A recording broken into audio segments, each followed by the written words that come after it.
Hey, I'm on my way to a very special place, a magical place in Milton Keynes, the Marshall Factory.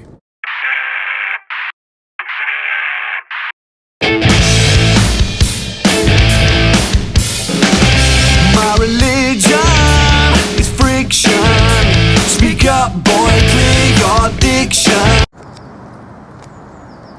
Oh, there it is, kids. There it is. Oh yeah, brilliant. And well, That is the original shop still there, or is it? Well, yeah, that plaque is actually, that's a replica of the original plaque. Oh wow, okay. The original plaque is in the shop in 76 Uxbridge Road, Right. which is now a ladies' hairdressers. Fitting. Bluesbreaker. I like the Bluesbreaker, yeah. That's covered in Jaguar leather. Okay. You can just see there the Jaguar Brilliant, sign. brilliant. There's 40 of them, that's all. Wow. Every bit inside is gold plated. Every nut bolt washer, you know, things like this. Yeah, yeah, The only of thing course. is these aren't, and the tops of the knobs aren't, because Right. they wouldn't take. But everything else, all the nuts, bolts, screws, and we sold them, and Jim gave all the profits to charity. That's what it was brilliant. done for. Brilliant. I mean, they were sold for 5,000. 5,000. One was sold in 2011. No, 12 for 18,000. Oh God. Because you never, the most you're ever going to, Yeah. we have 3 here. The most you're ever going to see is 37 on the market. God. So never going to be very much.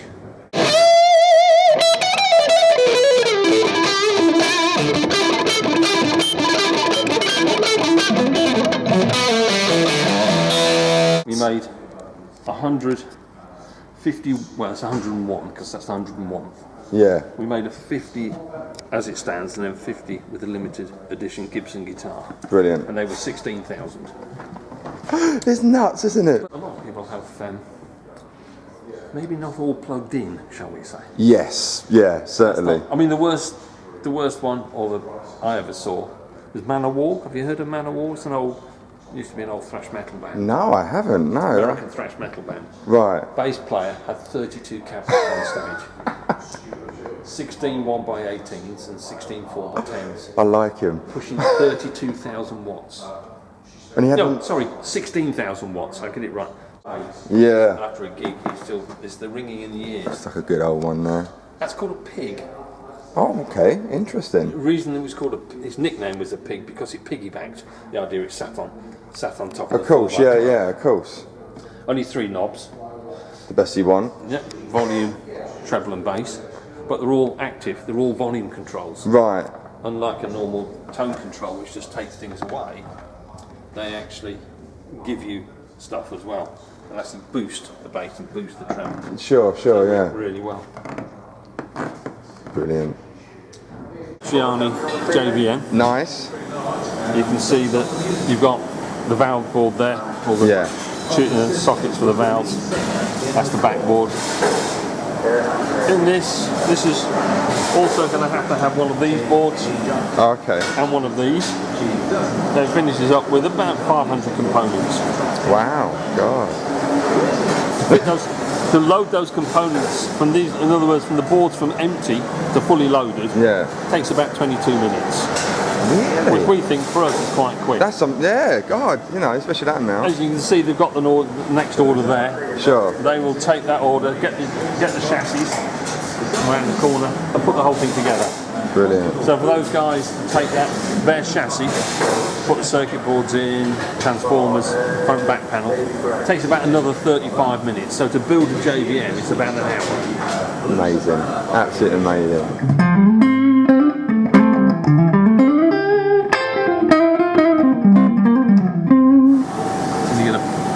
It sits on the top of the solder, and the solder's in a straight line. You might find that if you come, I don't know if you'll get a picture of it, go down there underneath. All right. Difficult. Yeah, it's like a reflection. Yeah, where's the PCB there? So now the whole thing's soldered. Brilliant. What happens there's obviously your being ramp. water-based flux and obviously no lead in the solder, all we do is blow air over it just to cool it down. I'm not going to touch that one yet. Nah. But being fiberglass, it cools down very, very quickly. Right. I mean, yeah, it's still a bit warm to the touch, but it'll, by the time it gets to the bottom. Yeah, and it's ready to go, and it'll be on the rack over there. Yeah. So what happens now? It'll come down. And the operator, wherever she's gone, will visually check the circuit board to make sure there's no obvious problems. Yeah. And once she's happy with that, he goes through this, which is called a bed of nails, which is a computer, and it just runs a computer program to test all the components. And it's still, I mean, that looks like probably did in the 80s, you know. Yeah. So it's amazing. It's until still it goes wrong. I mean, that one's had a new monitor. The monitor's obviously that one. But all the programming of all the computer is actually done in-house. Right. So we can set all the parameters up to make sure they're as tight as we need.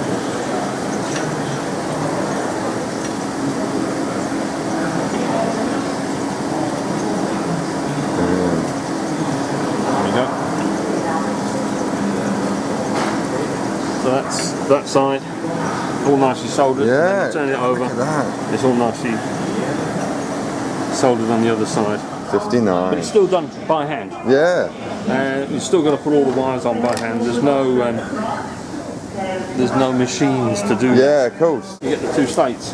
They are the same amplifier. Right, They sound the same.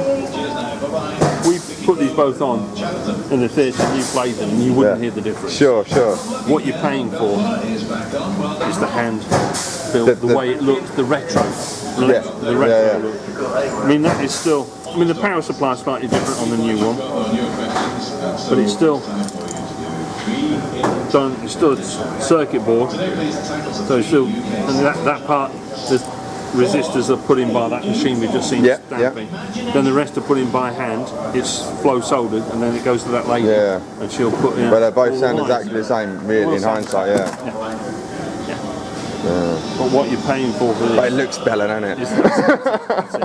It's always like that, isn't it? You know? If you take this 1959 hand wire and you talk about the JVM taking an hour to build, this takes 6 hours.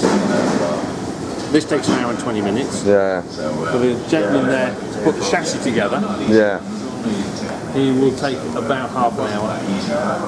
And then get this, you'll get the circuit board, and literally she'll put the whole thing together. You can see what she's doing at the minute is just putting the solder on the pots to get to earth all the pots. Then she'll wire all those like that, wire all the pots up until you finish up with a complete amplifier. So it's not passed on.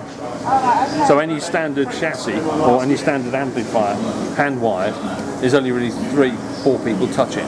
Right, okay. One person puts the components in, the lady puts all the wires on, that gentleman will put the chassis together, and this lady, or the gentleman over there, will take that and put the whole thing together. So, mate, So it's not part wired by something and passed on. Yeah. It will literally do the whole thing. JTM 45 hand wired and a Les Paul, of course.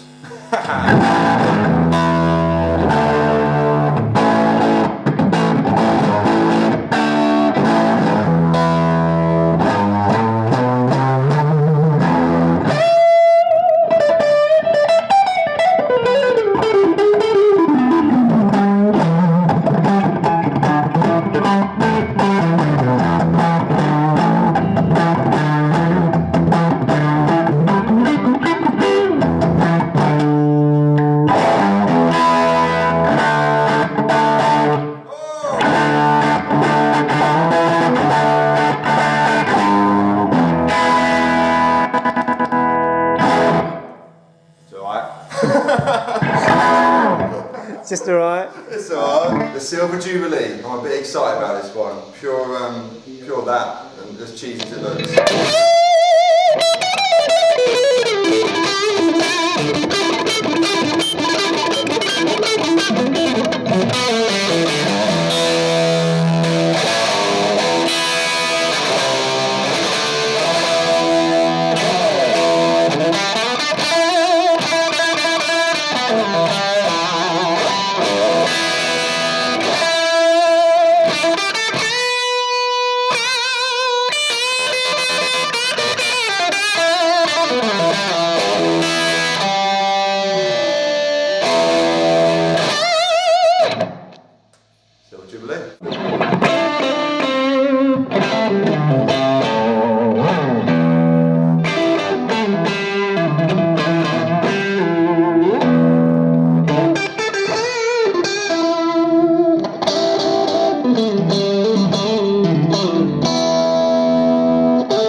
I like it.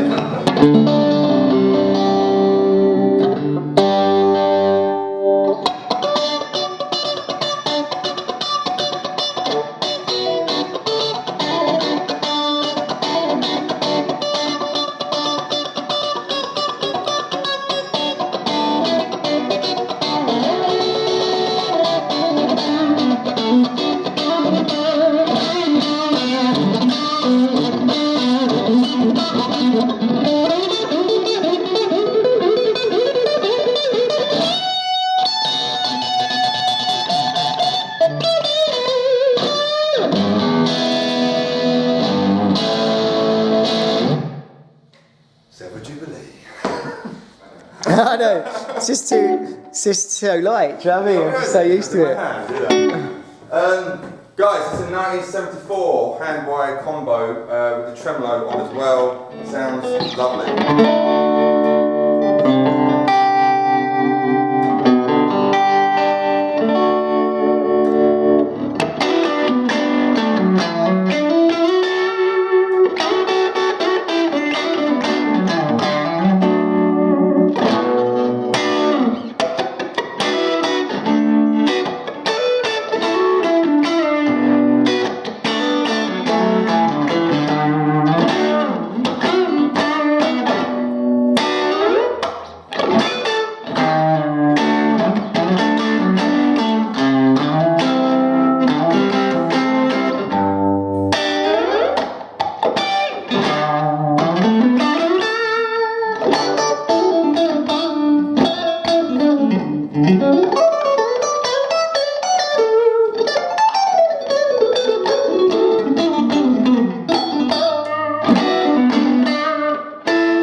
Happy? Yeah, I like that, man. This white horse is a 1962 Bluesbreaker. Nice clean sound.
back in the car. That was pretty cool, man. I had a really cool morning / afternoon at Marshall HQ. The one thing, and I was saying to all the guys in there, what really struck me is that it's definitely like a family. You know, everyone is so nice and approachable. Like on the way down there, I was like, oh, I didn't know what to expect, and I was going on my own and stuff like that. But no, everyone was so welcoming and really friendly, and you can see everyone's got so much passion for the company and wanting to carry on the Marshall name for Jim.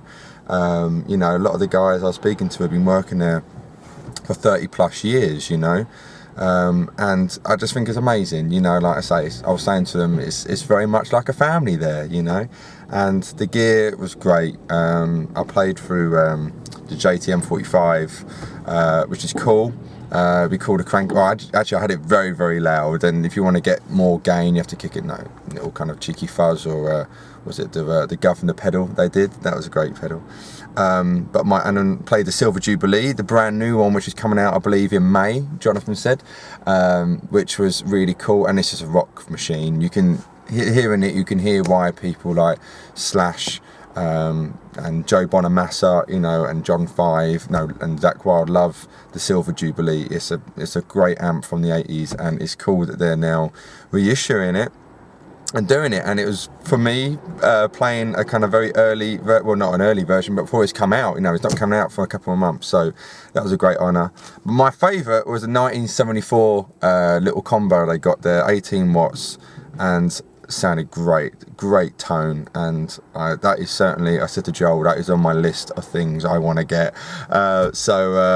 Yeah, a great day, and now I'm just about to have a steak bake for driving home, and I'll be doing some teaching later, so I'll be back to normality in a few hours anyway. So anyway guys, hope you like that little insight into Marshall HQ in lovely Milton Keynes, and yeah, I look forward to going back there again soon. Anyway, hope you're all well. See you soon.